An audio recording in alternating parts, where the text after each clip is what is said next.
Priority 1 message from Starfleet coming in on secured channel.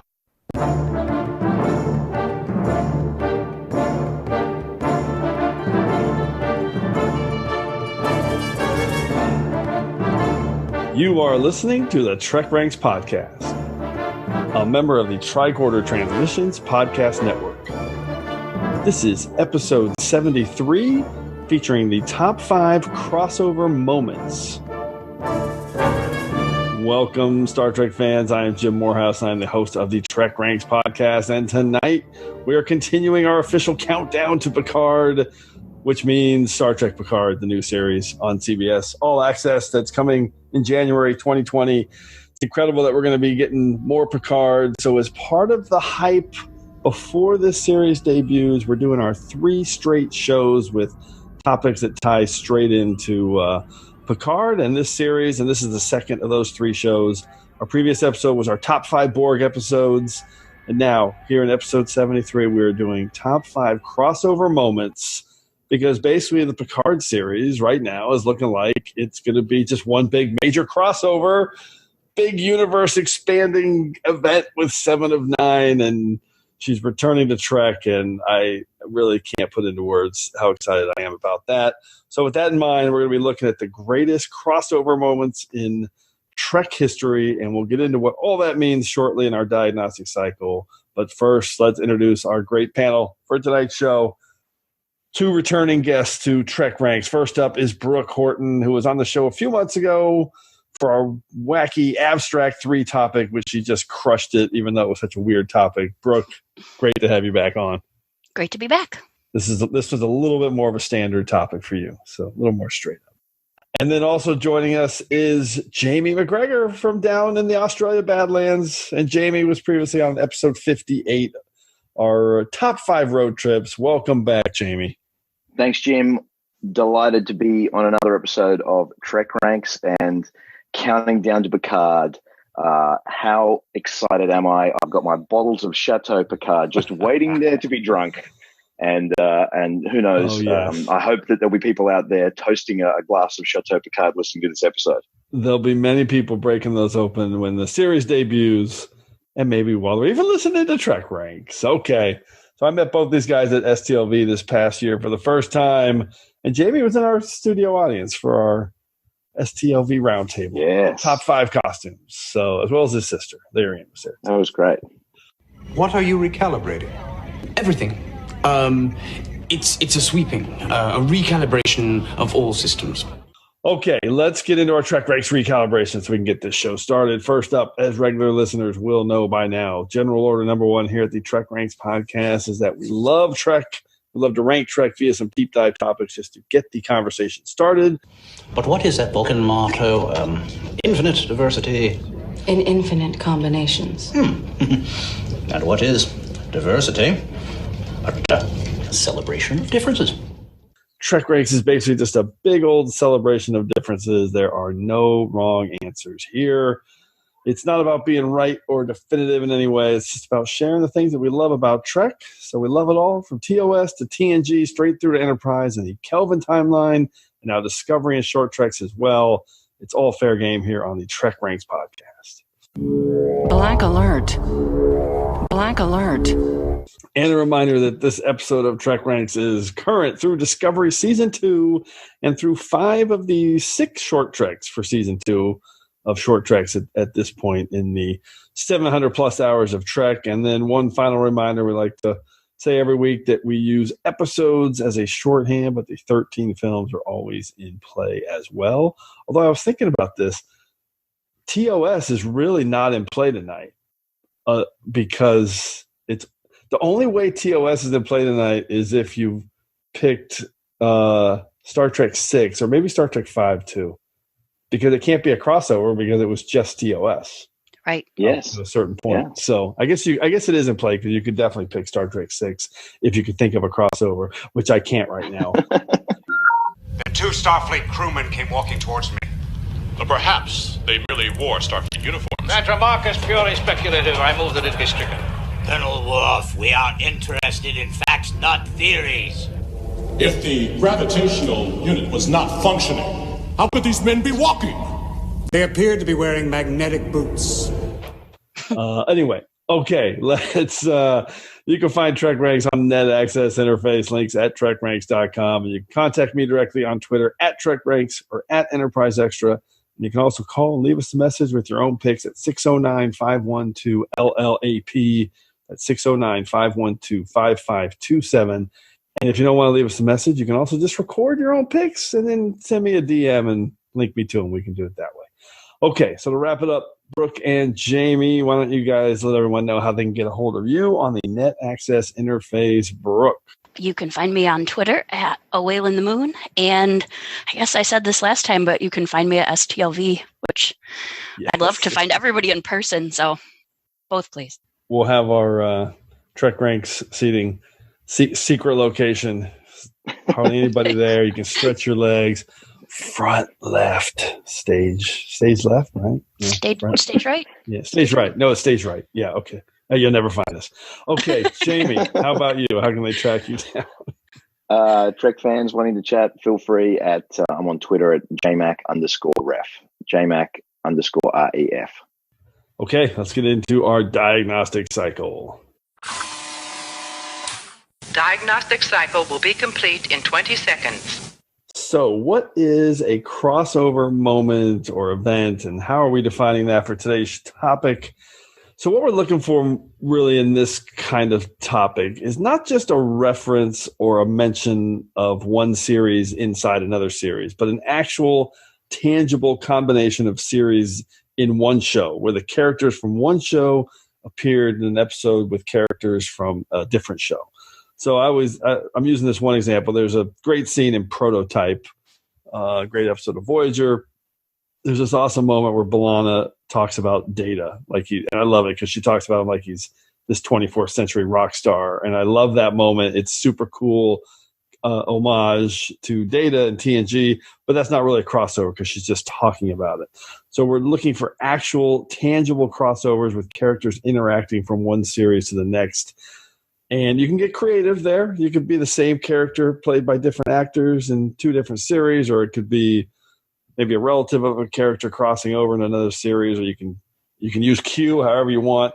Q's in a category like this. He crossed over 3 different series. So lots of different ways you can look at this idea. But as always, we love rule breaking on TrekRanks, so you can do whatever you want. Okay, let's jump into our prime directives and see how these guys looked at their picks. I do not concur with your captain's decision. She's following our prime directive. Define prime directive. So, Brooke and Jamie, after that long breakdown in the diagnostic cycle, how did you guys approach this topic and come up with your list? Brooke, how did you narrow it down? I actually found inspiration for this one in the recent Star Wars universe as I was contemplating this topic. I don't think I'm spoiling anything to say that in the first episode of The Mandalorian, a character says in passing that he'd hoped to be free on Life Day, which was an in-universe nod to the Star Wars Christmas special. Oh my gosh, I did notice that, yeah. And at that moment, I looked around the room at no one in particular because I was alone, with this look on my face that I know said, did you catch that? And we've all made that face, I know, definitely while watching Star Trek, because we like Easter eggs and we like things that feel like they're put in there for us.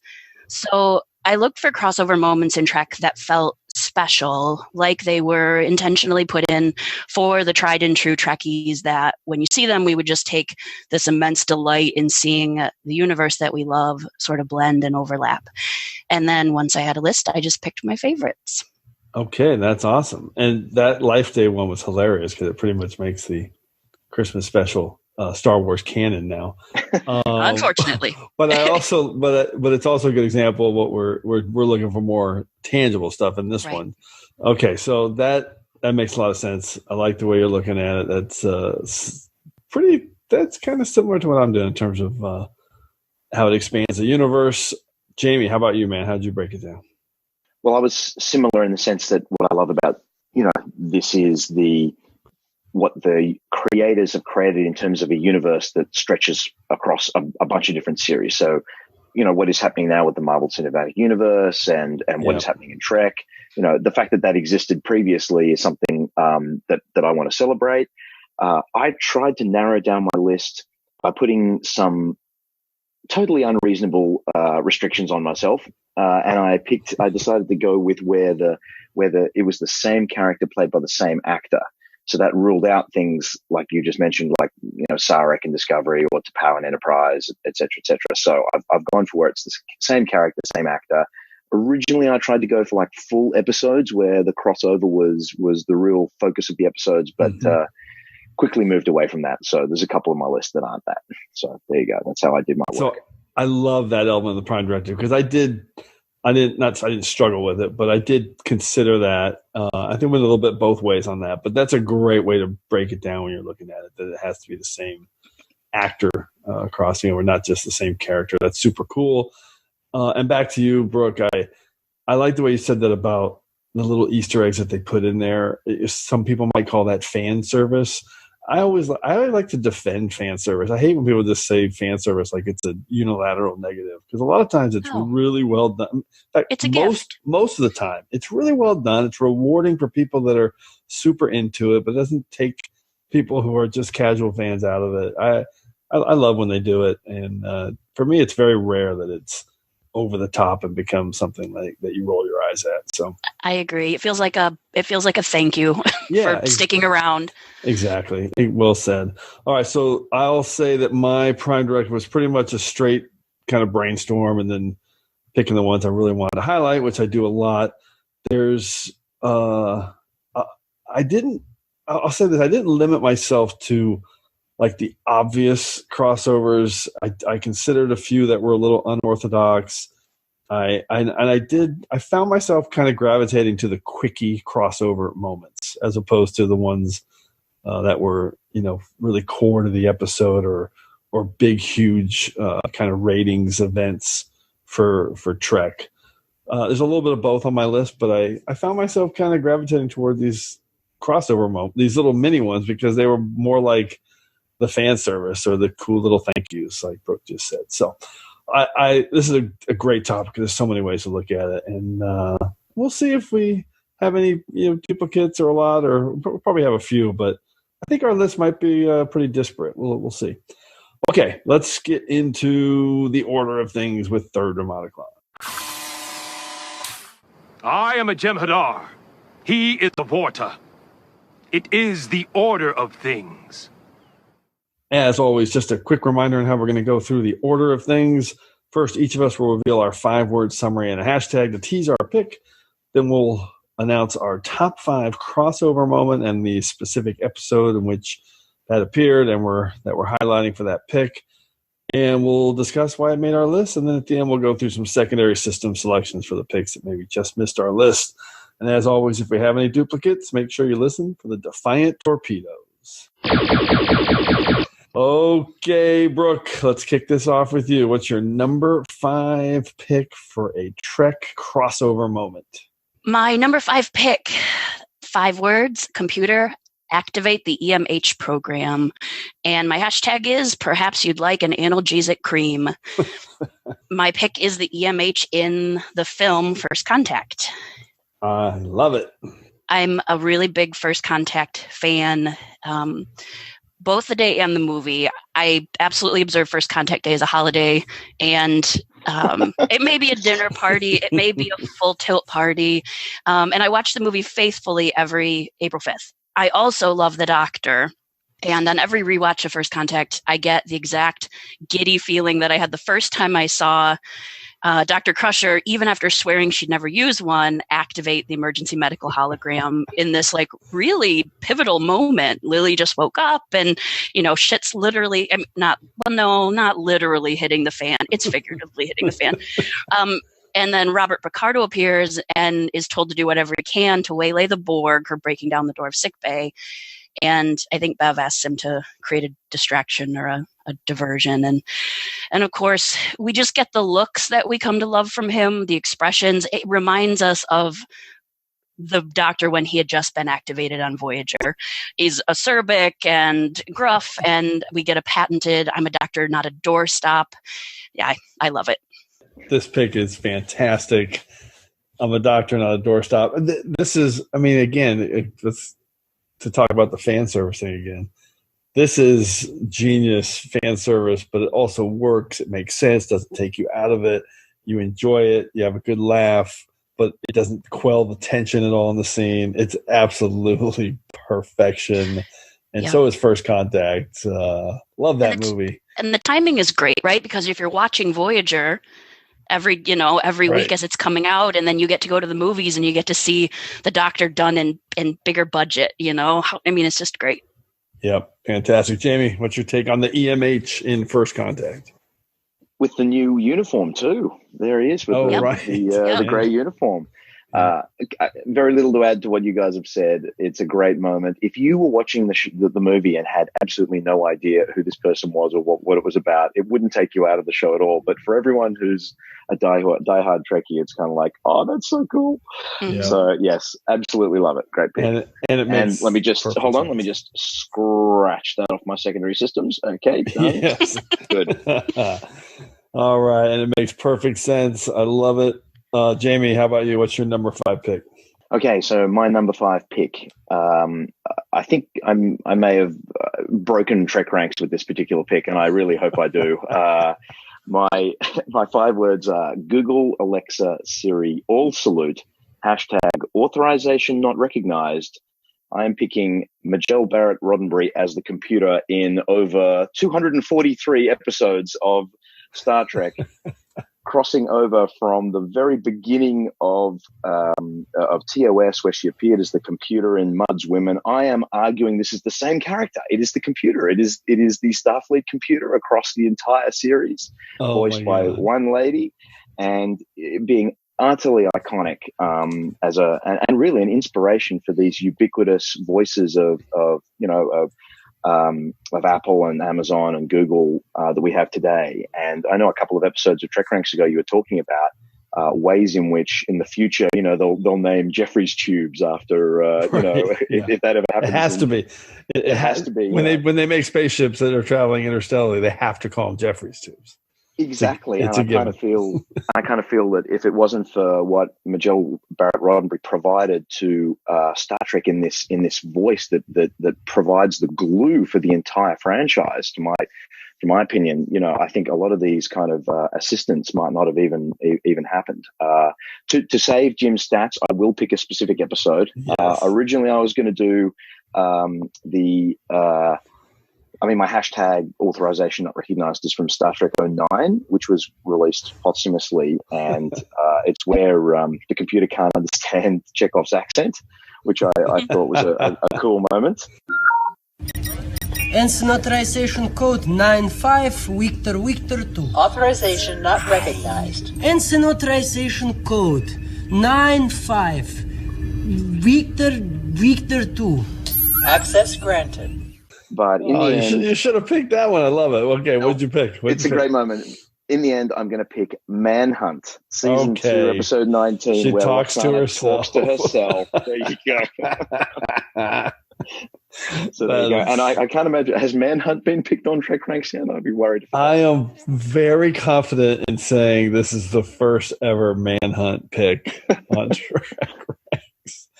Oh, that is awesome. And she talks to herself. That's the first thing I thought of when you were doing the 5 words and a hashtag. Hello, computer? Is Commander Riker still on the bridge? Negative. Riker is currently in holodeck 3. Holodeck? Where is that? Follow the comm panel lights. They will lead you there. Oh! That is a spectacular pick. That is the all-time crossover pick. You literally can't have a bigger crossover than the Enterprise computer, especially the fact that it went into the Kelvin timeline too. That is I love this pick. It's so freaking great. I don't even know everybody knows. It's interesting because everybody knows it's her, but it just washes over you. You don't think about it. It's so well done. It's a great part of Trek. Brooke, what's your take on the computer voice, Majel Barrett Roddenberry? I appreciate the pick. Every once in a while on this show, somebody says something that feels necessary to have said. That just to exclude it wouldn't be right. And this is definitely one of those picks. I never would have thought of it. I love it. It's spectacular. Okay, well, let's close out a round 5 TNG trifecta, and we're just going to go just one pew because it's Star Trek First Contact, but our 5 words and a hashtag, cybernetic creatures from the future, hashtag magic carpet ride. And my pick from Star Trek First Contact is Zephram Cochrane. So I'm starting with this one because when you think crossover for Star Trek First Contact, you definitely think about the EMH. It's a great moment. We just talked about it. One of my all-time favorites. Just puts a big smile on your face. But the Star Trek First Contact crossover that I think of is this one that people forget about because he's become this synonymous character with First Contact. But Zephram Cochrane is a TOS episode veteran he's a one-off character from Metamorphosis, someone that I, as a TOS junkie that, grew up with it in the 70s, lived with for 20 years. So I remember when he showed up here, how awesome it was to see this character introduced from TOS. And I love that moment. I love the fact that they made him such a critical part of this episode. And I'll just throw like a bonus crossover because he also appeared in Broken Bow, which I really love when they had him come back and be part of the launch of Enterprise in Broken Bow with his famous opening speech for Star Trek introductions. Love it. Zephram Cochrane here, played by James Cromwell. Brooke, what's your take on James Cromwell from First Contact? I like it. I saw First Contact before I saw Metamorphosis. So I admittedly went back to Metamorphosis and I was like, Glenn Corbett is a very handsome man. I might choose him, admittedly, over, no disrespect to James Cromwell, but nope, a really good pick. You're like, what did this creature do to him? He's so good looking and young now. Jamie, what's your take on Zephram Cochrane? Are you also including In a Mirror Darkly? I didn't. I was the beginning there. Is that? Is that another pew there? That's another one. That could be even another stretch for Zephram Cochrane. I love it. Or I was going to say too, the from Twilight when the Zephram Cochrane statue stabs a Xindi. Oh, yes. So there's lots of Zephram Cochrane references. I'm very, very comfortable with the Zephram Cochrane love on TrekRanks. Obviously, First Contact, one of my favorite movies as well. So I'm delighted to hear it getting a lot of action early on in the piece, even in just round 5. How good. Love it. Okay, let's go to round 4. Brooke, what's your number 4 pick? All right, number 4. My 5 words are warned about the Ferengi, were you? And my hashtag is scurrilous insults. And it's Quark in the Voyager premiere Caretaker. Yes. Great. It's not a secret that I'm a Deep Space Nine fan. That was my first show. It's my favorite show. I don't see it being dethroned. But so I always feel like I'm coming to the show a little heavy on Deep Space Nine, but I guess I don't apologize for that. It's too good. So seeing Deep Space Nine show up so briefly in Voyager, being exactly what it really was in the universe, which was just a stopover in space, was really cool. Seeing Quark interact with Harry Kim. So this, of course, the moment where Harry Kim wanders in and sits at the end of Quark's bar. And seeing them interact when at this point we don't really know anything about Harry Kim, felt kind of like seeing behind a Deep Space Nine curtain, and Harry Kim was kind of the mark. And it was like, okay, so this is how Quark spends his time when he's not talking to the significant characters on Deep Space Nine. This is what he does all the rest of the time. He's just working people over to try to make a buck. And in this case, he wants the buck to be one of Harry Kim's. And for these supposed rare gemstones that he bought from, I appreciate, a strange creature called a Morn. So he's creating this narrative to really sell it. And then I really like the power dynamic. Quark has the upper hand over Harry, who is so naive when he sits down And then we see Quark kind of knocked back on his heels when Tom Paris walks up and he's been listening and he interjects. And it's kind of that moment where Quark realizes, like, you can't kid a kidder. So he had his mark, but he sort of met his match in Tom Paris. And yeah, I just loved it. I'm a big fan of Quark. He's one of my favorite characters. And so for that to start Voyager, showing us a place that we already loved and were familiar with was really cool. The thing I love about this pick and this moment, which I did consider, is how character defining it is for two characters right off the bat. Now you know everything you need to know about Harry Kim and Tom Paris. Harry is green. He's still learning and, gullible, quote unquote, probably not the best word. And then Tom Paris is street smart, savvy, and not going to let people take advantage of him. It is a brilliant, brilliant scene. Each, I'm sure we're going to talk about more of these, but each pilot has kind of their handoff moment. And this one, maybe we do top 5 pilot handoff moments, because this one would be right up there. I love this moment. I'm so glad you picked it. Jamie, what's your take on Quark in Caretaker? Absolutely. And as you say, it's continuing that great tradition. McCoy in Encounter at Farpoint, Picard in Emissary, and now it's kind of like, all right, well, who was going to do that for this show? And it was Quark. How good's that? That's so cool. And Morn. And Morn, too. Let's not forget Morn. Yes. So brilliant way to continue that tradition while picking someone that allows for that bit of storytelling and that bit of characterization to come through right off the bat. Absolutely delightful and a great pick. And if I can interject, because Deep Space Nine is such an intense show, getting to see it just as like a truck stop in space basically was cool, right? So cool. Nothing major was happening. It was just a day on Deep Space Nine. So cool. I felt like it was in Voyager, but it did a lot to round out something about Deep Space Nine. I actually love those episodes of DS9, like the kind of second and third season kind of just what's happening on the station shows. I actually really have a soft spot for them. So yeah, I know exactly what you're talking about.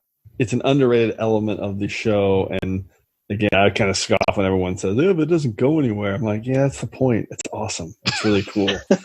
Okay. Jamie, what's your number 4 pick? Okay, well, I've got a lovely segue from that last pick into my 4th round pick. This one goes out to my good friend Shashanka Varu. It is more Ferengi. So my 5 words: Viacom cinematic universe niche explored. # you get a bad Ferengi episode. Everyone gets a bad Ferengi episode. It is Voyager Season 3, Episode 5, False Prophets. Oh, and it is where a little-known 2-bit players from a Season 3 episode of TNG, The Price, which one of the top episodes on TrekRanks, right? The Price was screaming out for a sequel. Absolutely.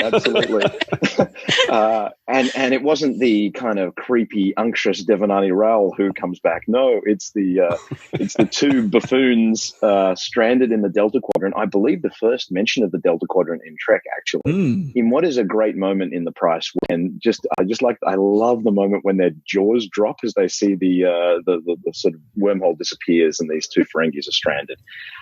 Look, it's not a great episode. I'll give you that. Even I was reading about it, and the director said, it just got a little too silly. But anyway, what I love about this is that Star Trek crossovers, it's not just, Spock in Unification. It's sometimes you get Dr. Arador in False Prophets, and you take this little niche of the Star Trek universe, and someone 7 years later, and they got the same actor back to play Dr. Arador, and it was this great moment where you go, hey, Voyager's in the Delta Quadrant. We've got 2 Ferengi in the Delta Quadrant. Let's do something with them. And while it wasn't brilliant, it was a standard Ferengi episode for Star Trek. So there you go. And one of my favorite kind of uses of the concept of this is a whole cinematic universe we've got in front of us. So there you go. False Prophets. Oh, spectacular. I think your 5 words and a hashtag said it all. You get a bad Ferengi episode. Brooke, what is your take on False Prophets? I love it. Yeah, the universe is huge, but I love when we get the sense that, like, if you're all bopping around the general space, you're going to run into each other on occasion. And I enjoy that. And it's not always going to be, as you said, the serious and weighty episodes, but sometimes it's just that apple that you saw like 3 years ago shows up again, and you're like, well, here we go. I like it. It's a great pick. Those. Now, Jim, you have to pick a Ferengi episode, right? This is the Ferengi round. Those scrappy sages. Oh gosh, that's just too funny. Wait, so it was the same actors? I thought they recast them. I was thinking it was the same. Dan Shaw came back to play Arador. I as I said, I was reading up about it, and in the first one, one of them was recast. Got it. Okay, yeah, he was just a stand-in, and so they had to find someone who could kind of act. Who could act? Okay, that makes sense. All right, I kind of there's a Ferengi in this moment that I'm picking, so we'll count it. That'll work. Okay, number 4. I'm gonna go ahead and decree that this is the cleverest and most unexpected and surprising crossover in Trek history. It's really brief. It's only 2 scenes. It's not part of the episode at all. It's just super cool. And for me, it's kind of the best example of like expanded universe that was happening with Trek. It existed in the 90s before we even knew what expanded universes were. My number 4 pick, 5 words and a hashtag. Crossover sequel is a crossover. Hashtag logic dictates caution. Episode Through the Looking Glass from Deep Space Nine, Season 3, number 19. And it's Mirror Tuvok showing up on Deep Space Nine. And this one is just completely random. It's this scene in the cave where Sisko is posing as the Mirror Sisko, and he's being introduced to his band of miscreants by Smiley, and one of them stands up in the background, and it's Mirror Tuvok, who's not lost in the Delta Quadrant, but right there fighting the Lions or whatever they're called. And yeah, I love this one because it's not a big ratings grab. It's not the focus of the story. The only reason he's there is because some clever writer thought, hey, that'd be a cool idea to just why don't we just have Tuvok in the background and say a few lines. I love it. It's genius. It's Tim Russ as peak Tuvok. He's like arguing all the logical choices with, all these kind of hamming it up mirror characters are talking about being, everything they're going to do. And Tuvok's just like, logic dictates caution against a superior foe. And yeah, I love this scene. You got Rom there with Julian. They're all hamming it up. I say we teach the Alliance a lesson. Throw everything we've got at Terok Nor and rip it to pieces. I disagree. Following your suggestion would do nothing to enhance our goals and would result in a significant loss of life. That's easy for you to say. Those Cardassian pigs didn't kill your brother. We have all suffered losses at the hands of the Alliance. Nonetheless, logic dictates caution in the face of a superior enemy. Logic isn't going to win us our freedom. We have to take action. And we will. But this time, we do it my way. And what do you propose we do? We smuggle explosives aboard the station, plant them in her quarters, and detonate them. You realize it is highly unlikely that anyone assigned to such a mission would survive. I say it's worth the risk. Does that mean you're volunteering for the job? Mirror Tuvok in Through the Looking Glass. Brooke, what's your take on this pick? I didn't mean to laugh through part of your start. I thought you were going with, this is going to be the best TrekRanks pick of all time. Oh, no, I'm not quite that. I'm not quite that. And it was. It was. Oh, it was not.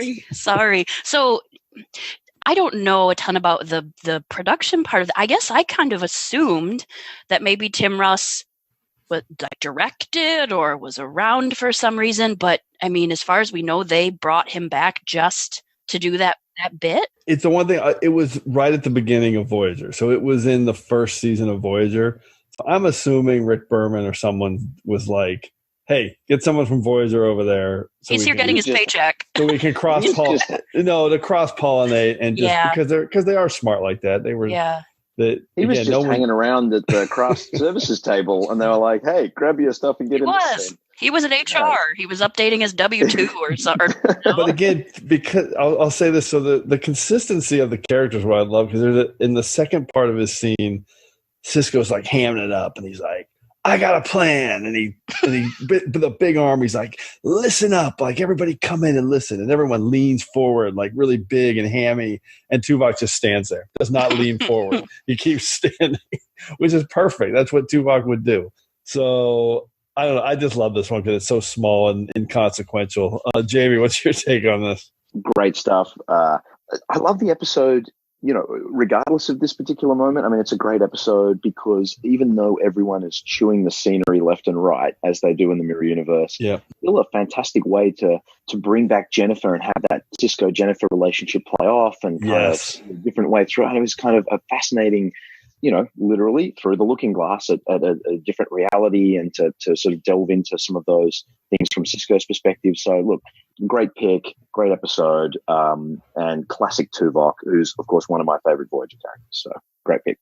Okay, well, let's go to the soup round. Number 3 pick. Brooke, what is your soup round pick?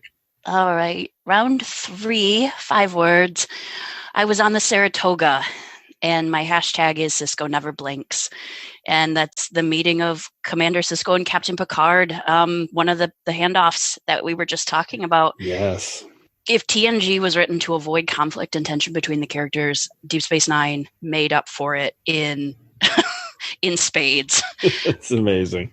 When I saw Emissary, which was my first live on TV Star Trek, I was vaguely aware of who Captain Picard was because I honestly think I just saw him on the cover of the TV Guide. Jamie, do you have TV Guide?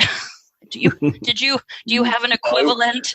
Okay, it would be like at the grocery store checkout, right? But so I knew who Picard was, but I hadn't watched any TNG, and so what I knew of Wolf 359 at that point and going forward for a while. And what I knew about the captain's time as Locutus was limited to what I saw in the Deep Space Nine premiere. So it wasn't until later when I watched TNG all the way through and saw the TNG films that I got the full perspective on just how heavy that scene from Emissary was. In TNG, there were certainly after effects of the captain's assimilation, but it mostly to me seemed to speak to the effect it had on Captain Picard, some of the physical and emotional ramifications. And as we watch Star Trek, we've seen dozens of space battles, and I think we're sort of aware every time we see a ship in the background blow up that there's potentially hundreds of people on board. I think of like a Sacrifice of Angels, but it's a side awareness because our main characters are usually our focus. And so the scene in Emissary kind of brought it all home, I think, that this Sisko was one of the faceless humans on the other ship. And it was really heavy. So yeah, going back now, knowing Picard better, boy, he struggles to go through that interaction. It was good. It got Deep Space Nine off on, I think, the tone that they were going to carry forward, which was intensity. Yeah, this is an awesome pick. And I talked about this recently on another episode, so I'm going to repeat myself a little bit. But when this episode first aired, and I love this moment. This was my toughest cut, by the way, that I was like uncomfortable when they aired this scene because of the way Sisko treats Picard. I didn't like it. Yeah. He's my favorite character, and I want, happy Star Trek. And I'm watching this, and I'm like, what's happening here? And I remember being Mommy and Daddy are fighting. Yeah, exactly. I wasn't put off by it, but it was like wasn't really what I wanted to see. Of course, within a few weeks, and obviously the years since, you look back on that scene now, and it's so impactful. It's so brilliant that the way that it was so smart of them to do the scene that way and create that conflict and that juxtaposition of the two characters. And it's pure genius. It's an epic moment in all of Trek, and I absolutely love it. It's amazing. But it did what it was supposed to do. It made Johnny fanboy uncomfortable when I was watching it. Yeah. So. Jamie, what's your take on it? I just want to highlight how, in that scene, how painfully uncomfortable Picard quickly becomes because he plays the scene at the beginning like, "Oh, hello," Yeah, right. And this is your new job, blah blah blah blah blah, and then all of a sudden, oh God, it's kind of like, oh, this guy's got me where it hurts. And then he kind of just struggles to maintain his composure through the rest of the, welcome to Bajor or whatever, however he pronounces it. It's kind of like, and anyway, it is just so painfully uncomfortable. And Patrick Stewart does an amazing job just in that one moment. And you're not used to seeing Picard in that frame of mind. And I think that's why it was so notable. So it's a great pick. Yeah, we never. Otherwise, I mean, we've gone through the Locutus thing. We've gone through Best of Both Worlds, but he comes out of it and he still seems somehow shiny and complete and heroic. And this is the flotsam, and that that kind of is dragging behind him. And that when he's like, well, we met, and he's you can tell he's thinking like, was this at a cocktail party or a conference? And it's like, well, no, you killed my wife. Oh, jeez. Yeah. And for a character like Sisko, who is going to be just so much crammed into one man, to have him transition from being that dispensable background thing, to this was just crazy. And props to that at the end when they meet again, it's not completely resolved. I mean, obviously they're moving forward, but it's not like, hey, we're friends now. So really well done. Okay, we're going to Jamie's round 3 pick. His first 2 picks were Manhunt and False Prophets. So this could be anything. What do we got?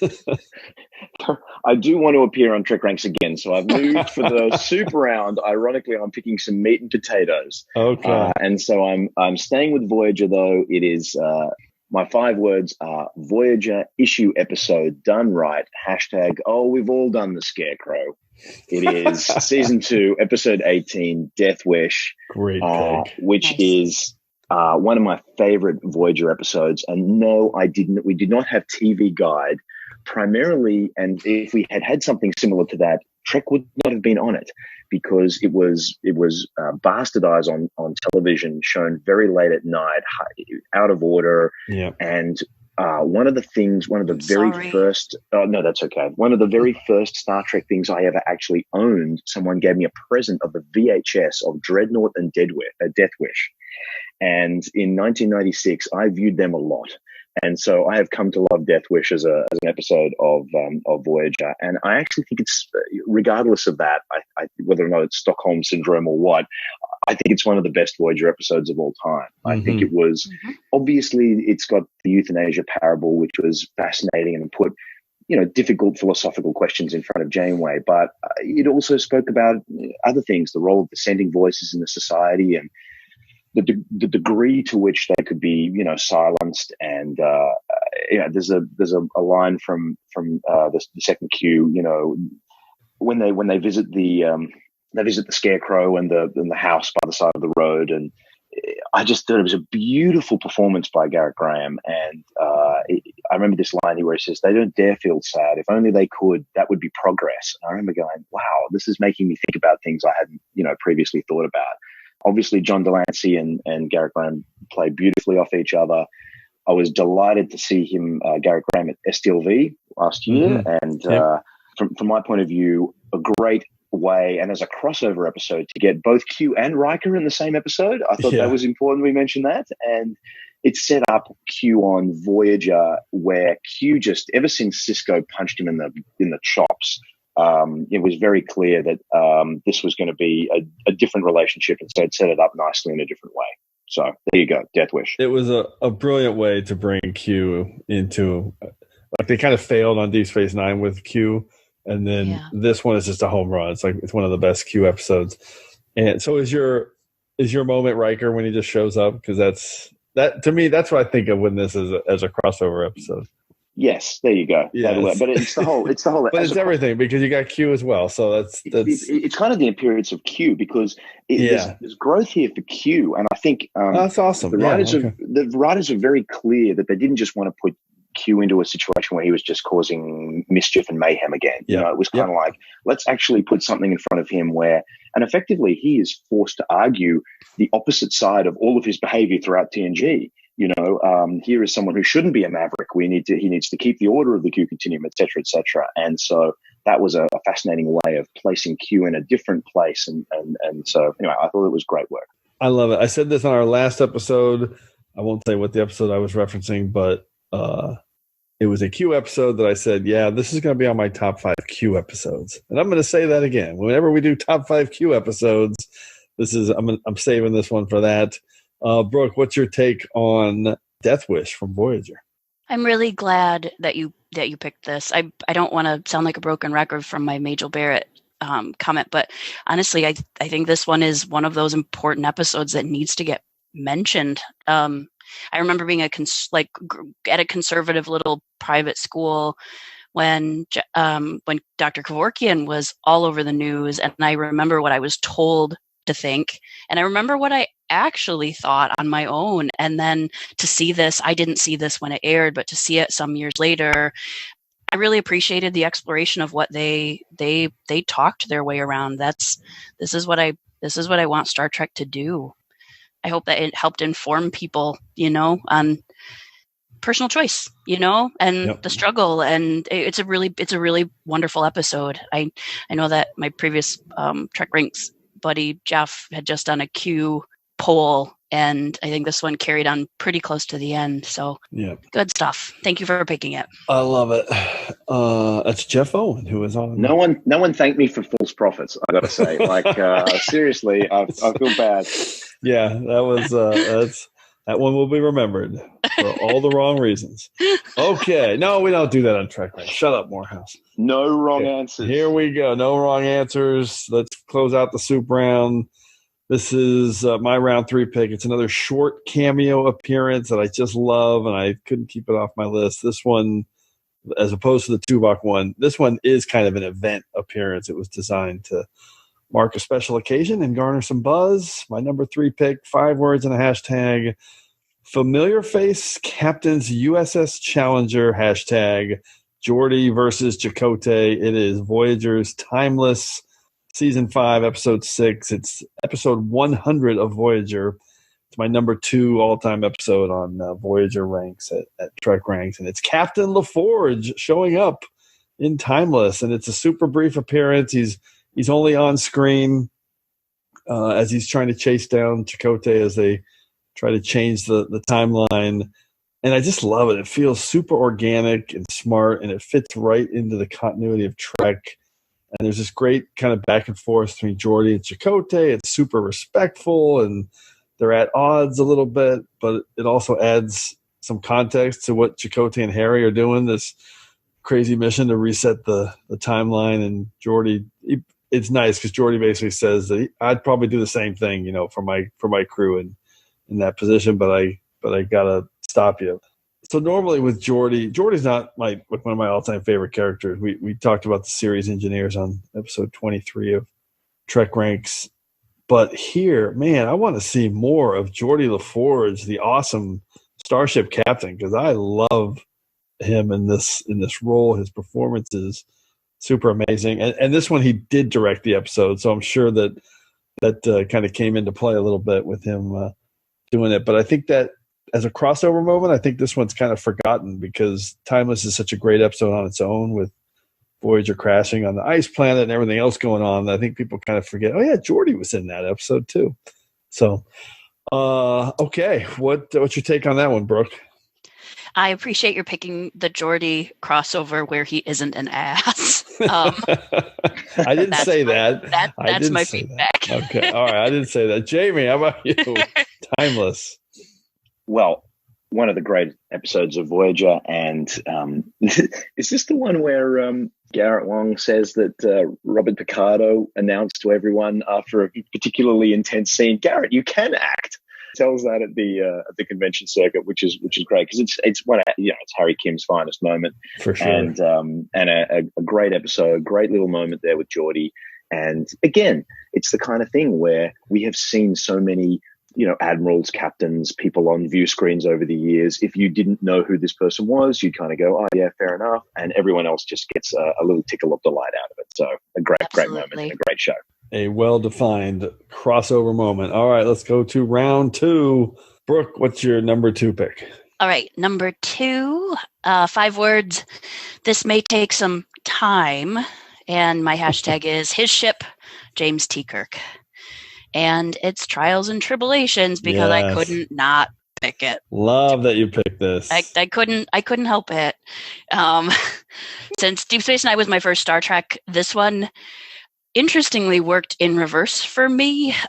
So I'd never at this point seen a minute of the original series. And so rather than this whole intersection with Trouble with Tribbles being a nostalgic callback, it actually was what piqued my interest in seeing TOS. So at the time, I wouldn't have had. When would this have aired?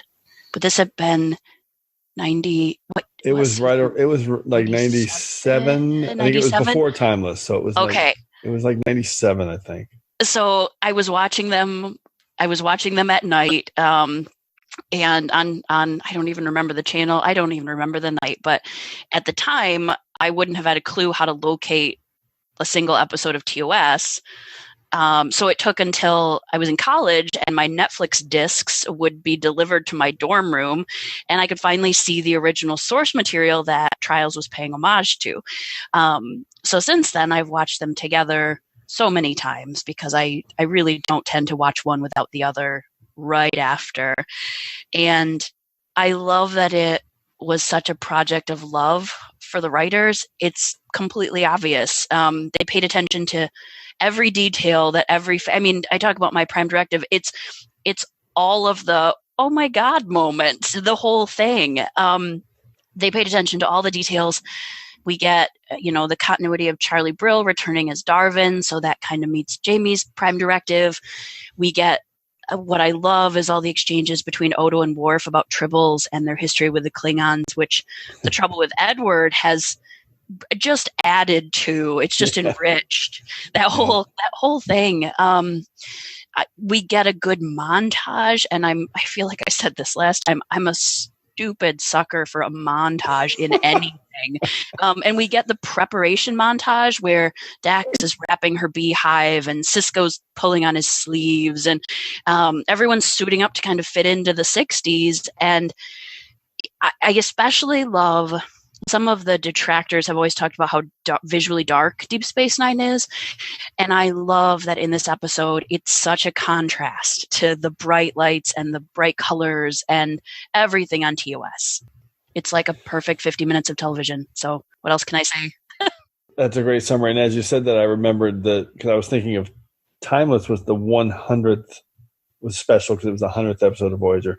This one was special because I forgot they were celebrating the 30th year anniversary of Trek. So it was 96 that this episode came out. TV Guide would have told us that probably. Yeah, that's right. So came out in 96. And this is the ultimate crossover episode with Charlie Brill. My favorite thing about the retcon of this episode, and it's a silly thing, but the fact that Sisko and Dax are in the grain compartment, the storage compartment where the Tribbles are falling out of is one of the greatest things ever.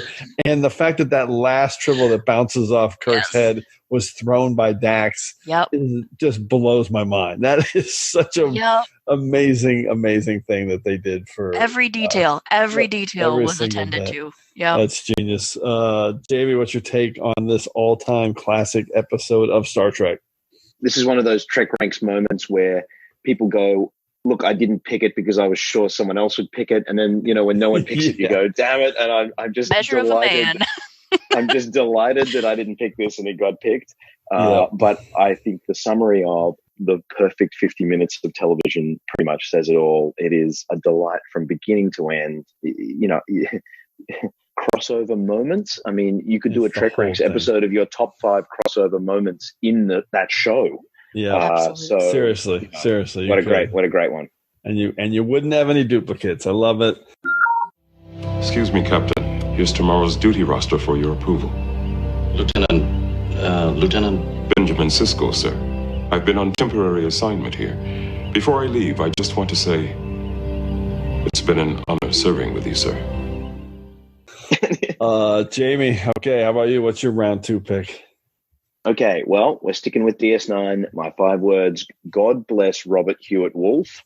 My hashtag is Action Barbie meets Trek Legends. It is Season 2, Episode 19, Blood Oath, the return of Kang, Koloth, and Kor. Oh, that's so great. Not one, not two, but 3 classic Trek Legends in DS9. And I think exactly everything that has just been said about Trials and Tribulations, about the care that was taken in bringing people back and doing things. I think the care they showed in this show ultimately set up the success of Trials and Tribulations, because they showed that they could both tell a new story and pay homage to the classic legends of Trek at the same time.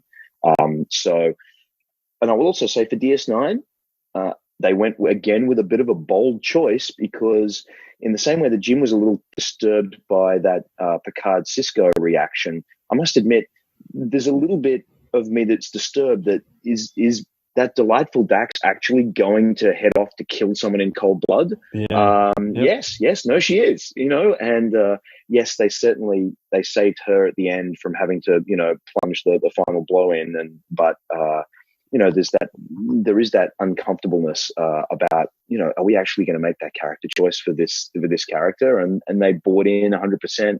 Also, final mention, it does set up a great arc for Kor that gets continued in sort of KLS and once more into the Breach. So just great work, beautiful, again, fan service, but not fan service. No, this is awesome. I have a long list of secondary systems, and this is not on it because I didn't think of this, and I'm blown away that I didn't. This is exactly why we do Trek Ranks, because this is I love this episode. It's an all-time, it's perfect crossover pick. I'm excited that you picked it and thought of it, because I would not have brought it up. I love it. It's so good. Brooke, what's your take on Blood Oath? I like what you said, Jamie, because you can't deny that all 3 of those Klingons in the original series were brash in their own way, right? And so now we see them mellowed by time, and they're tired, and they read as exhausted. And then you've got Dax, who assumedly should have been as tired, and is now this like vivacious young person. The juxtaposition of the switching of roles was just it's really good. And I will say again, I saw Deep Space Nine first, so getting to go back and see the younger selves of these Klingons was a little like that moment where Dax gets to say, she gets to go back in time and relive it. Remember in Trials and Tribulations when she's like, I remember this time, I know these people. It was awesome for me to get to go back and watch the TOS episodes that birthed this later and just see the young versions of these characters. It was great. That's cool to hear in terms of this episode and what you said about Trials. I'm sure there's a lot of Trekkies who saw Trials first and then went back and saw Tribbles, but it's not something I really ever thought about, how interesting that would be to see them in reverse order. Very cool. Okay, great pick. This is going swimmingly well, you guys. Really, really well. Okay, round 2. Let's close it out with my 5 words and a hashtag. Genetic manipulation and artificial intelligence, hashtag family trait. And I'm going with a little bit of a deep cut. It's Star Trek Enterprise, Season 4, Episode 4, Borderland. And it's the return of Brent Spiner as Eric Soong, a long-lost founding relative of the Soong family, well-referenced many times in TNG and Brent Spiner. And I picked this because it was just so awesome seeing Brent Spiner in a role that like this. It was such a dynamic and fun role, and it wasn't like a cameo. It wasn't one episode. It was 3 full episodes that we got to see Brent Spiner again just doing his thing, and he's such a great dynamic actor that you don't always get to see with Data because he's obviously Data. So it was just a brilliant production choice for them to integrate Spiner and a Soong relative into this episode. He's sinister, but he's not like over the top, and he's sympathetic, but he's not cloying either. It's just Spiner kills. The character's well written, but it's just all about Brent Spiner's performance and how interesting. I love these 3 episodes and how interesting this character is. And by the way, if you're not sure which one this is the Augments trilogy where Brent Spiner is a geneticist who is messing with genetics and manipulating some augments that end up getting loose and causing some havoc and beating up some Klingons. And from a production standpoint, I love that because it was so smart to connect this to Dr. Noonien Soong, again, referenced many times in TNG. And I'm just going to throw in this because I've always thought about this. I've never really talked about it. I think there's a little bit of awesome Trek continuity in this too, because when they first introduced Noonien Soong as the creator of Data back in early TNG, I always thought, why they pick that name? It sounds exactly like Khan Noonien Singh. And did somebody just not check? Did they not remember? Because it's just weird to me that it's Noonien Soong and Noonien Singh as Khan.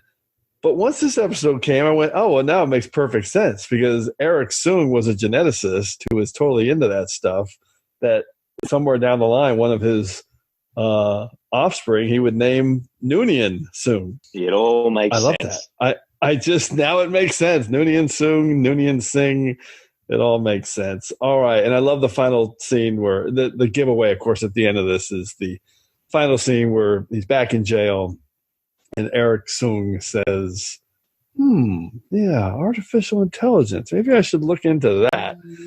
Great little gift. So, Jamie, what's your take on Borderland and Eric Soong, Brent Spiner?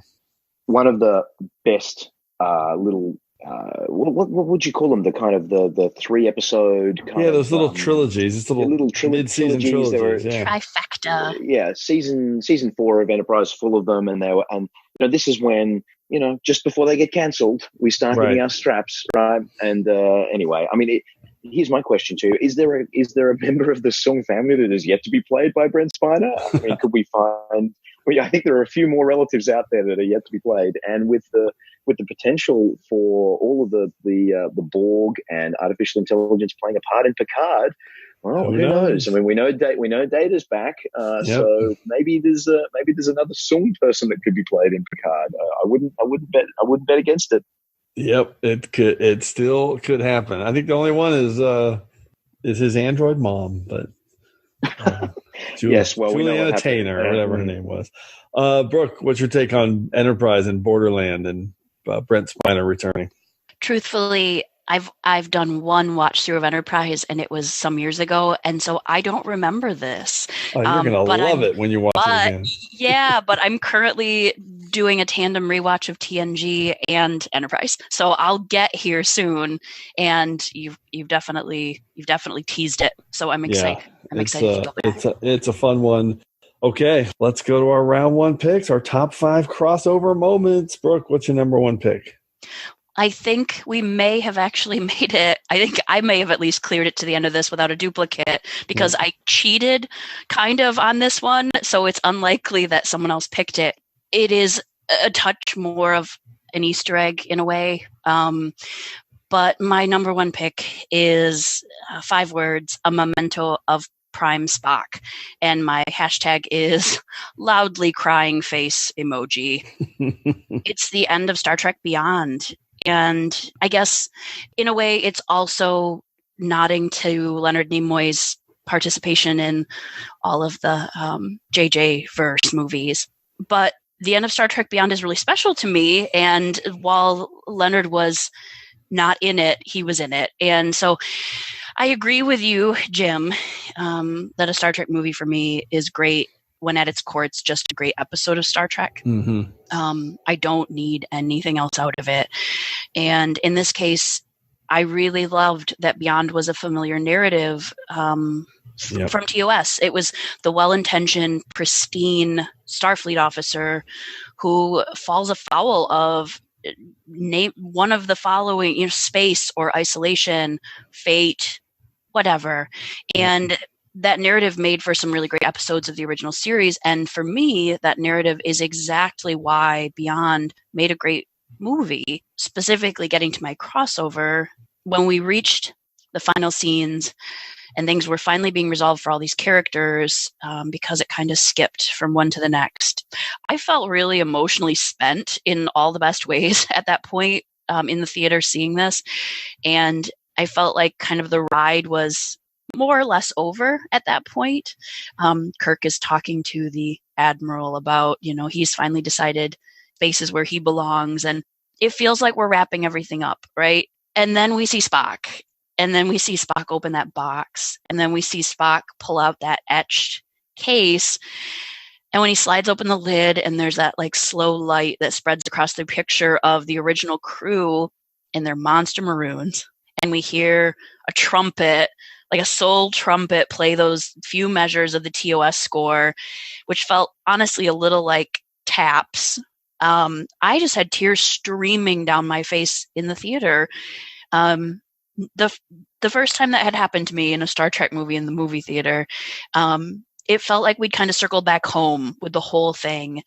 And to be honest, if I'm excited that we may have more films in that universe, but if we don't, I'm 100% okay with that moment and that picture being the nod that kind of closes that whole chapter. It means a ton to me. It makes me feel very emotional just thinking about it, much less seeing it every time. That's my number one. That's my number one pick. Yeah, I'm going to need to compose myself for a second. That I love that. I'm really glad you said that about Beyond. The narrative, the story structure of Beyond is so pure TOS. So many people miss that. It was this amazing. You couldn't have said any better. Pristine starship captain that runs afoul, and that reveal of. I love Star Trek Beyond so much. It's my number 3 all-time favorite Star Trek film, and it is, that ending is perfect. I would never have thought of that as a crossover. So that is a awesome deep cut pick and totally legit. So Jamie and I might still have a duplicate. You never know. But Jamie, what's your take on Beyond? I agree. I much prefer Beyond to Into Darkness, and I agree again that what you say about good movie being a good episode, far and away, and I think that still is a publicity still from Star Trek V. So far and away, the greatest use of anything from Star Trek V was something good came out of that, which was a heart-wrenching moment at the end of Star Trek Beyond. So I don't want to say any more about that moment, because I think you've encapsulated perfectly what anyone who is a Star Trek fan in the cinema watching that at that time felt at that moment. So nice one. And I'm just remembering now that was one of our Meta Trek picks, which is a great Meta Trek pick, because that photo was actually a publicity still and not a in-universe photo, which is really amazing to me that worked out. Okay, Jamie, let's go to your round 1 pick. What's your? And I'm delighted to say that we have a duplicate. Because this is a Picard lead-in special. My favorite series is DS9 by far and away. So my number 1 pick is going to be pretty obvious. 5 words: McCoy's torch passed DS9 style. # this won't take long, which is what Sisko says as he heads up to the Enterprise to have that discussion. So good. I'm so glad you said that. Yes. And it is the meeting of the two between in Emissary. We said a lot earlier, so most of which I'm happy to say I don't need to say and repeat. I do think that it is, it's classic DS9 to set up the entire series by taking our beloved captain, the wisest man most of us have ever seen portrayed on screen, and pitch the lead of the new series as someone who can't stand to be in the same room as him on account of the fact that he killed his wife. So, what a DS9 way to start a whole series. Come. Commander. Yes, please, come in. Welcome to Bajor. It's been a long time, Captain. We met before. Yes, sir. We met in battle. I was on the Saratoga at Wolf 359.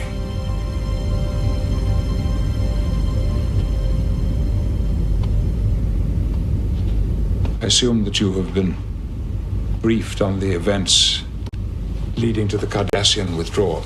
Yes, sir. And one thing I think that I want to add to the discussion we had before is I think it also plays to the genius of Emissary as a pilot itself, because the journey that Sisko goes from the beginning of the episode to the end. And I'm glad Jimmy mentioned the final scene, because yes, they're not friends, but Avery Brooks does play the scene differently, you know, and you can see that he's even now relating to Picard in a different way, because his eyes have been opened as to what's, you know, happened in the episode. And, you know, I mean, the character growth that he goes through just in that one episode is greater than, you know, a lot of the Trek that's come before in terms of character growth. So, look, it's a perfect springboard into the series.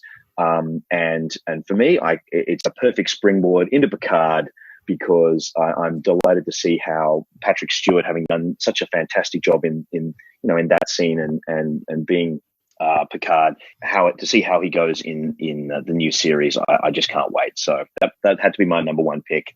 That's perfect.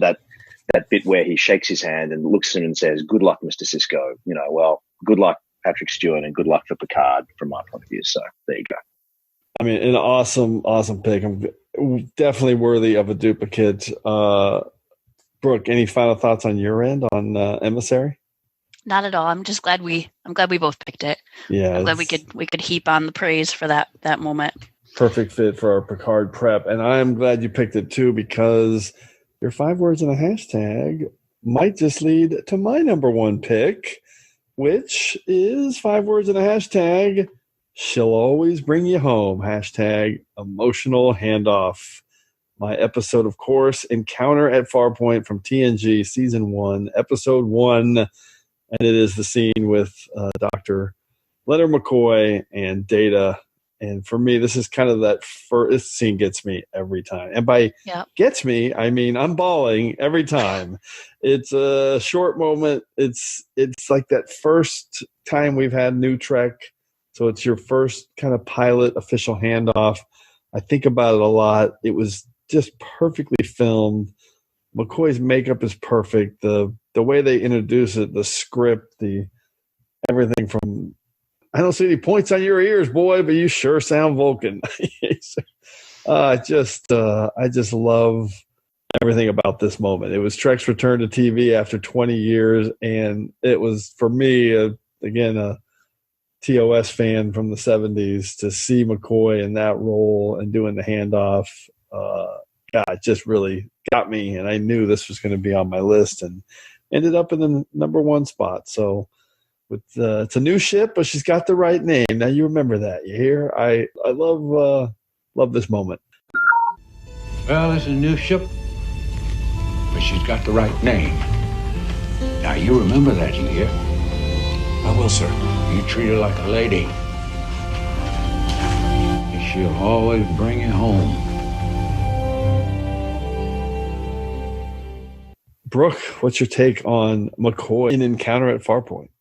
Just that this is a sappy end to this. This is a sappy last round, right. And I love it. I'm envious that you got to experience that after so much time, right? And experience it live, because I loved that moment when I saw it. Whenever years later on Netflix, but there's something about seeing it as it's happening live. There's something super special about knowing you're watching something when everyone else, at least in your time zone, is watching it with you. That's really special, and I'm glad you have that memory of that. It was a beautiful scene, and I wish I had met DeForest Kelley.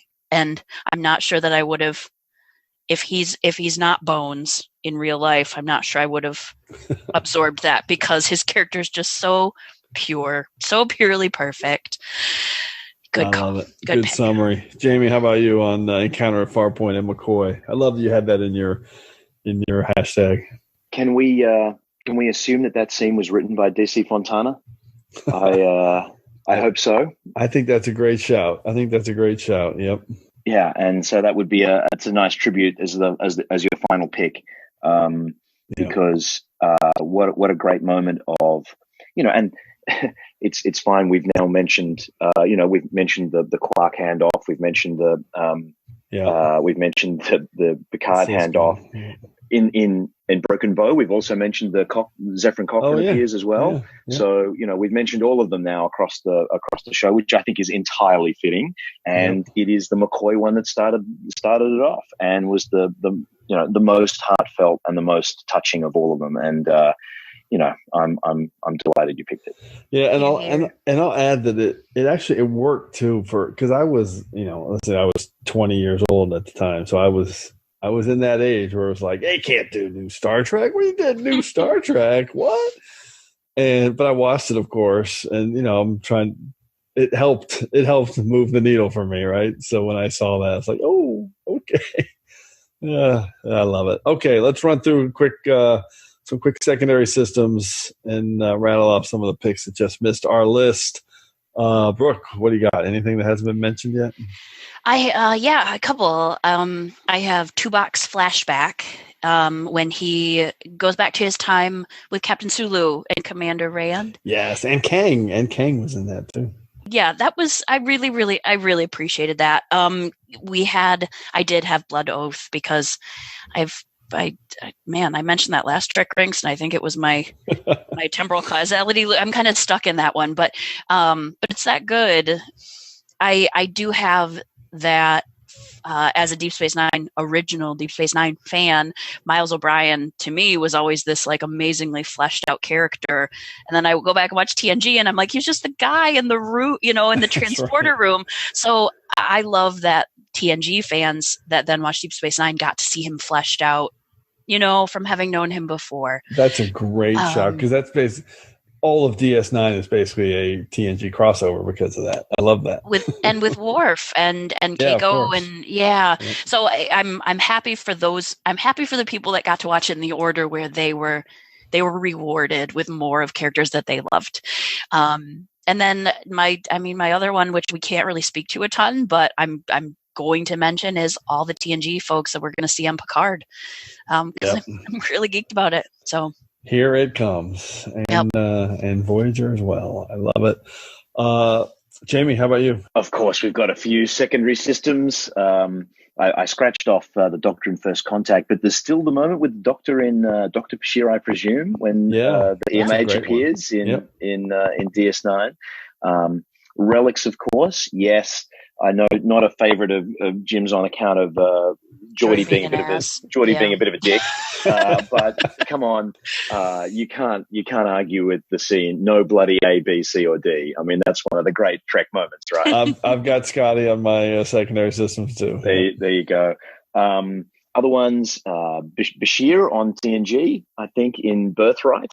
It has to be mentioned because it's Deep Space Nine on high definition. I totally agree. That was on my list. That's on my list too. Yep.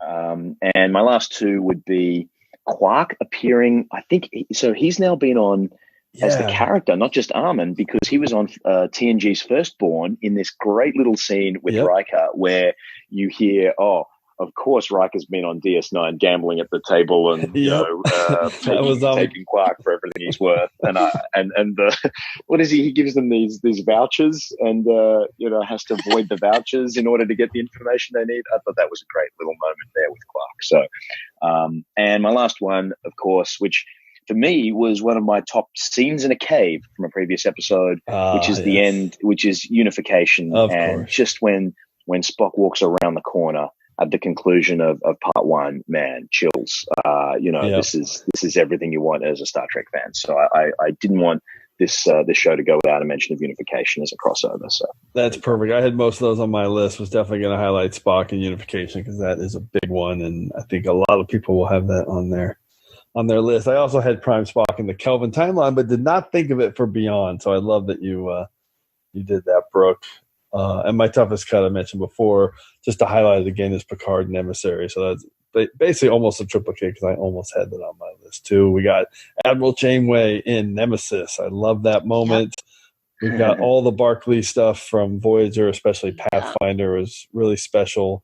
Riker and Troy, and These Are the Voyages from Enterprise, which I think works as an episode. Yep. Maybe not a finale, but it works as an episode. And I had Sarek, which you mentioned in your diagnostic cycle, from Sarek and TNG, and then Also, of course, in Discovery. And of course, in TNG, it was the same actor, Mark Leonard. And Amanda. Yep, and Amanda. Yeah, true.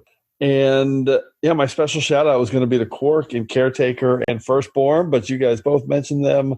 So I'll mention two others. One is Star Trek Generations, which is basically like a 50-50 split crossover episode. So I love that because you got it really starts as a TOS and then ends as TNG. So I think that was cool. And Jim, are we confident enough to run with can we say there's a crossover with the new Captain Pike show that is guaranteed but hasn't been announced? Oh, fingers crossed. I do feel like it's happening and they're keeping it really secret, but we've got a few more crossover moments ahead for a future episode of Trek Ranks, eh? Although caveat, I don't think it's going to be a series. I think it's going to be like a mini series. Like we're going to do 3 episodes, or we're going to do like a movie or something. Since they have the sets and they can do it, and it adds value to CBS All Access. Just makes sense. But we're getting off track. My last one, you mentioned it in your diagnostic cycle, which I appreciated. And it's, for me, when T'Pau shows up in Awakening. I mean, not just because I was in Awakening, but because I love T'Pau. I've always loved that character. So when that happened, I mean, it floored me, to say the least, to know that she was returning in the episode I was in. So, do you ever get tired of saying that sentence? The episode that I was in. I don't. Ridiculous. I don't, but I know other people do. No, it isn't. No, we are living vicariously through you. Okay. Yes, we're jealous. It's insane. As I always do, I have to add, I could have been in Precious Cargo. I was very lucky. Or False Prophets. Or false prophet. Well, actually, I saw someone on Twitter, not to stretch this episode any longer than it already is, but I saw someone on Twitter say, I can't remember who it was, say, oh, maybe we'll find out about Eridor and Star Trek Picard, because they're going back. They're back in the Alpha Quadrant now, because that's how that Voyager episode ended. So hopefully we will not find out. And his buddy. All right, let's jump into our regeneration cycle and wind this episode down. Computer, activate regeneration cycle. Alcoves beta and gamma. Okay, Brooke, run down your 5 picks again so we can break it all down. All right, my number 5 was the activation of the EMH in First Contact. My number 4 was Quark trying to work one over on Harry Kim in Caretaker, the Voyager pilot. My number 3 was the very charged meeting of Captain Sisko, Commander Sisko, correction, and Captain Picard. Number 2 was the entire episode of Trials and Tribulations, and number 1 was the end of Star Trek Beyond and the image of the original series crew, wrapping up what had been, Leonard Nimoy appearing in that series of films. So you did a great job spreading it around. You had 1 from the Kelvin timeline, TNG and Voyager, and 2 from Deep Space Nine. And I always like to do this when there's a lot of 2-hour episodes picked. You had 9 hours of Trek in your 5 episodes. So that's, I'll take that. That is extremely impressive. Jamie, break down your 5. Number 5, the computer crossing over into 243 episodes of Trek. But I'll pick Manhunt, where Loxana talks to herself, TNG Season 2. False Prophets from Voyager Season 3 is my number 4 pick. Number 3 pick, Death Wish, also from Voyager Season 2. Number 2 round is Blood Oath, also Season 2 from Deep Space Nine. And finally, the Deep Space Nine pilot, Emissary, is my number 1 pick, where Sisko and Picard meet. So you had 1 TNG and 2 Voyagers and 2 Deep Space Nine representing. And my top 5 was number 5 from TNG, Star Trek First Contact. I had Zefram Cochrane. My number 4 was Mirror Tuvok, appearing in Deep Space Nine through the Looking Glass. My number 3 was Voyager's Timeless and the appearance of Captain LaForge. My round 2 pick was from Enterprise, Borderland, and Brent Spiner playing Eric Soong, a long-lost relative of Dr. Nguyen Soong. And my number 1 was Dr. Leonard McCoy showing up at the end of Encounter at Farpoint in TNG with DeForest Kelley. Love that. So I had 4 incarnations represented, 1 each from Deep Space Nine, Voyager, and Enterprise, and 2 from TNG, and I had 2 bonus hours, so I had 7 hours in my 5 hours. Okay, here's a stat breakdown. We had 1.5 duplicates because of that first contact, and like Jamie said, we referenced all the big pilots, but we picked 3 distinctly, and they were represented 4 times. So I thought the pilots might get some love for their crossover handoffs. And all right, breaking it down, we had none from Discovery and TOS, of course. 1 pick each for Enterprise and the Kelvin timeline. 4 each from Voyager and TNG, and 5 from Deep Space Nine. So TNG, Deep Space Nine, and Voyager, the heart of 90s Trek, all had 4 or 5 picks, which is expected and cool. Okay, that's great. But as always, we've found ourselves trapped in a temporal causality loop again. So before we can depart, it's time to hear from you. The Enterprise has been caught up in a temporal causality loop, and I suspect that something similar may have happened to you. And for this week's temporal causality loop, we're going back to episode 68 in our Abstract 3's topic. Oh, that was the one Brooke was in. We just talked about. So definitely one of our strangest topics we've ever done at TrekRanks. But man, did we get some creative picks, a lot more than I thought from our listeners, which is everything I'd hoped for in coming up with a topic like this. So I'm going to rattle off some of our favorite individual picks, and then we'll end with 2 really good full lists complete with 5 words and a hashtag. First up, our friend Melanie at ShuttlePod2. She had a couple of great submissions. She had Mia 3 from Amini R7 in Taste of Armageddon. I love Mia 3, one of the administrators there. The 3 aliens who possessed Miles, Data, and Troy in Power Play. I love that pick. And she had the 3 Earp brothers, Morgan, Virgil, and Wyatt Earp from Spectre of the Gun. I love Abstract 3s. They're just so fun. It was such a great topic. Carlos Miranda at Double Mac, our buddy, he had administered Sloane's 3 appearances on Deep Space Nine, which is cool. Ben Nicholson at Ben Kerr Now on Twitter. He had the 3 command seats on the Enterprise D bridge, which is super cool. And I really like this pick because he had the 3rd round pick as the soup round as his number 3, which I love. Joshua Zeller at Madcap of Science, previous guest on TrekRanks. He had the big 3, but not the big 3 you're thinking of. He had Archer, T'Pol, and Trip. And I always say that's one of the great successes of Enterprise was the recreation of the Kirk, Spock, McCoy trifecta in those 3. So I love that. And he also had just one of his picks was Treachery, Faith, and the Great River, which is a great 3. Carl Wonders, who is at Listening to Film, previous host as well, he had program Paris 3 from Voyager, which was Shay Sandrine. Who knew that was wow, Paris 3? That's an attention. That's attention to detail. That's some deep cut. A deep cut. Yeah. We had from BJP, who is at BJP211 on Twitter. He had the Soong. We just talked about them. The 3 identical Soong type androids that were shown: Data, Lore, and B4. And finally, all right, I'm going to rattle off 2 quick lists here that we got. One is from the great Ross Webster, who's hosted previously and is the Borg at Star Trek 1701 on Twitter. No vowels. His 5 words and a hashtag. 5. Nor I myself, hashtag Cybok Burnham Spock. And of course, it's the Children of Sarek, which is super cool. Number 4, the Pike City Pioneers, the Federation Hegemony Border is his hashtag. Cestus 3, of course. He had 3rd of 5, hashtag Me, Myself, and Borg. Hugh. He had the Travelers, 3 appearances. Why I Travel, hashtag Space Time Thought. Oh, I just realized he didn't do 5 words in a hashtag. He did 3 words in a hashtag on all these because, of course, that's what Ross would do. Oh, man, he's so good. And his number 1, 3 words in a hashtag. There's 3 lights, hashtag Talbot Gorkin Madrid, and it's the 3 David Warner roles in Star Trek. Brilliant list.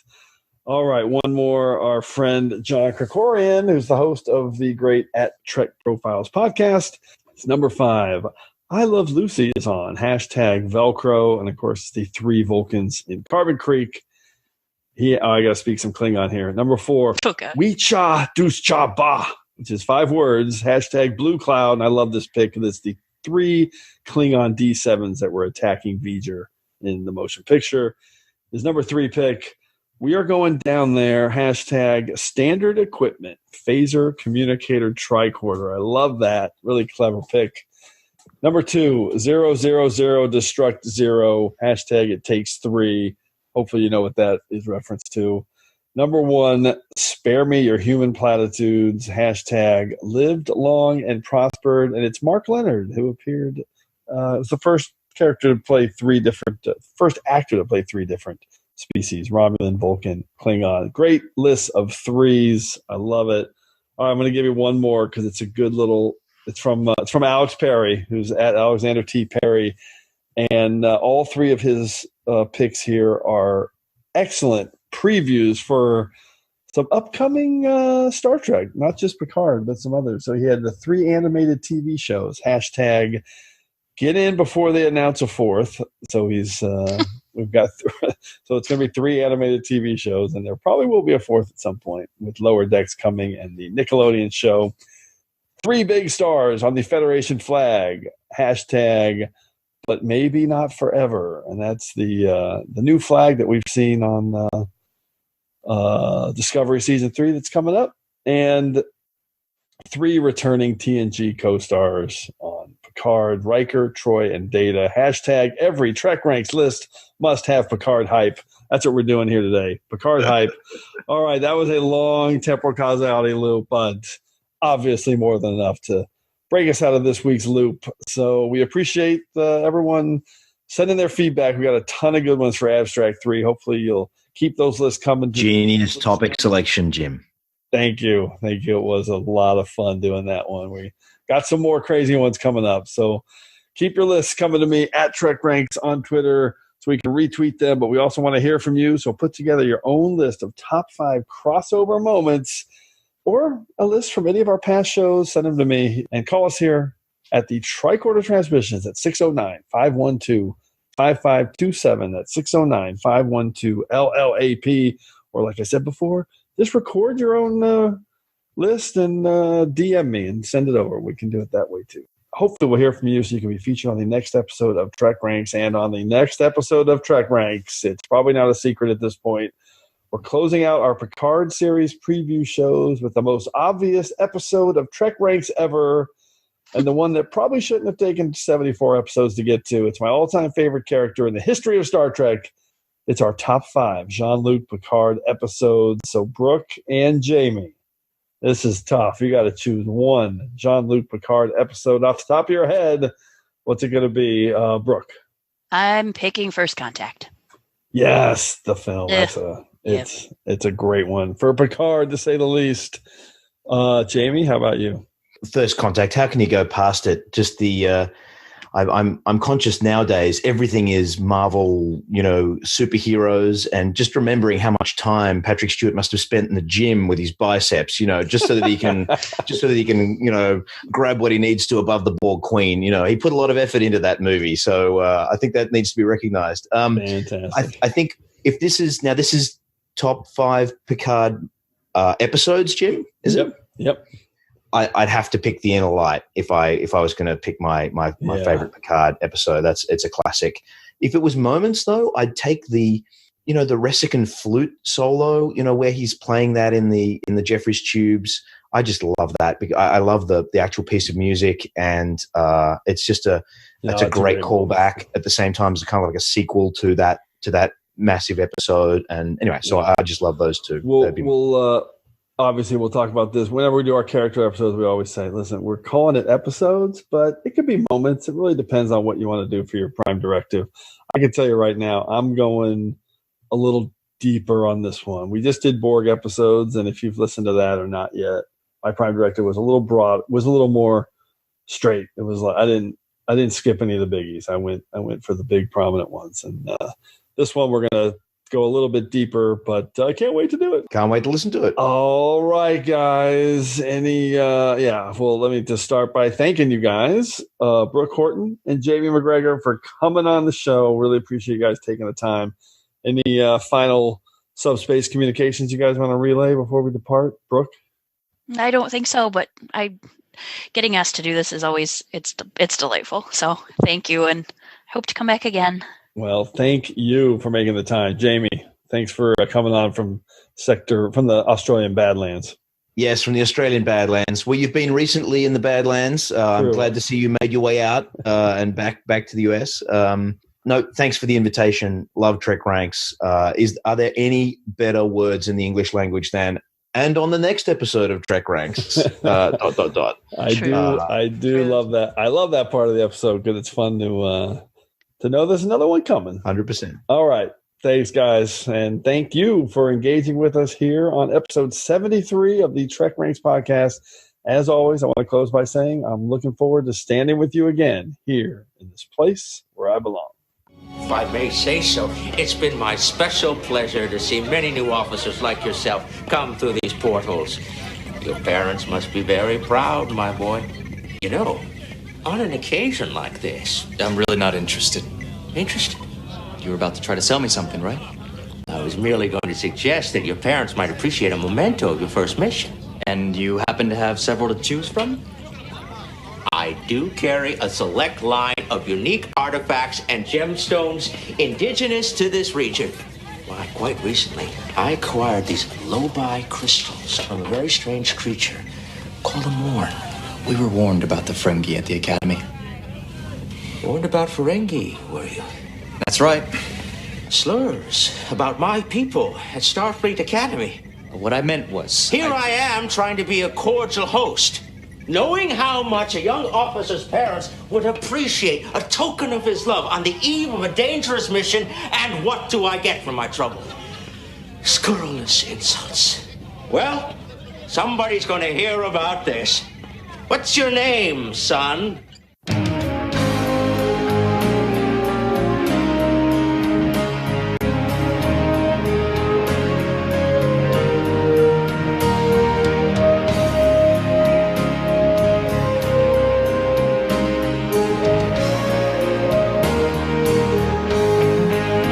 Just want to remind everyone again that the entire TrekRanks catalog is available for you to download and listen to at TrekRanks.com and on your podcast player of choice.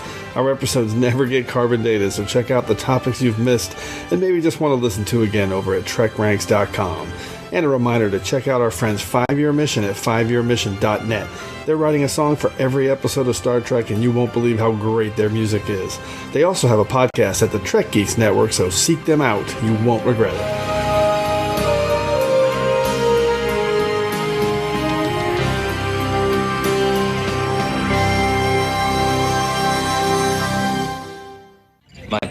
Name?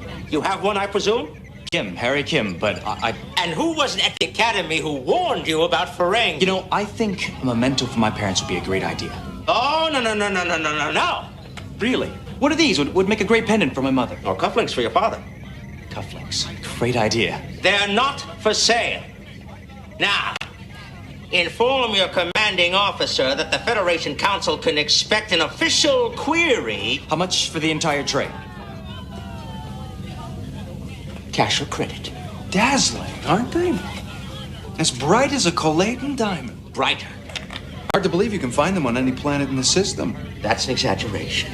You know, there's a shop at the Volnar colony that sells a dozen assorted shapes for 1 Cardassian life. How much are you selling these for? We were just about to negotiate the price. Come on.